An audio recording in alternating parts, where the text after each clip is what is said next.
আজ রাতে নাইট ডিউটিতে না গেলে হতো না, ভীষণ ভয় লাগে রাত্রে আমার। এইবার আমি তোর রূপ নিয়ে তোর বউয়ের সাথে টাকডু মাটুম নদীতে, তোর বউয়ের খাটের গদিতে। এইবার অবিকল আমাকে ওর স্বামীর মতো লাগছে, যাই।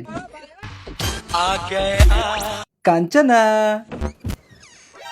তুমি যাওনি আজকে কাজে? না ঠিক করেছো, আমার না রাতে ভীষণ ভয় লাগে এসে ঘরে।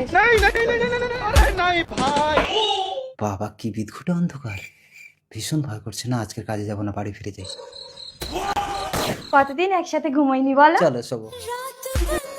কাঞ্চনা, কাঞ্চনা। কি ব্যাপার, আমার স্বামীর গলা পাচ্ছি? এই আজ অমাবস্যা, ভূতরা ওইরকম সেজে আসে, একদম দরজা খুলবে না। না না দাঁড়াও, দরজা খুলে ভূতের মাথা ডান্ডা মেরে আজ ফাটিয়ে দেবো। কি হলো, মারছো কেন? না না তুমি ভূত। ভূত? ওটা কি? ওইটা তো মনে হচ্ছে ভূত। ওই আমি ভূত না তুই ভূত, না তুই ভূত। দাঁড়া দাঁড়া, তোমরা ঝগড়া করো না। এই বোতলের মধ্যে তোমাদের দুজনের মধ্যে যে ঢুকতে পারবে সেই আমার আসল স্বামী। আরে এইটুকু বোতলে আমি কি করে ঢুকবো? তাহলে তুমি আমার স্বামী না।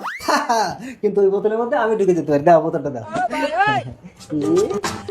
জম্বি এসে গেছে, মাত্র 5 সেকেন্ডে সিদ্ধান্ত নাও। মাকে বাঁচাতে চাইলে লাইক করো, বাবাকে বাঁচাতে চাইলে সাবস্ক্রাইব করো, ভাই বোনকে বাঁচাতে চাইলে শেয়ার করো, আর পুরো পরিবারকে বাঁচাতে চাইলে কমেন্টে সেভ অল লিখে লাইক, সাবস্ক্রাইব আর শেয়ার সব একসাথে করো। এইবার আসল ভূতকে ধরা গেছে।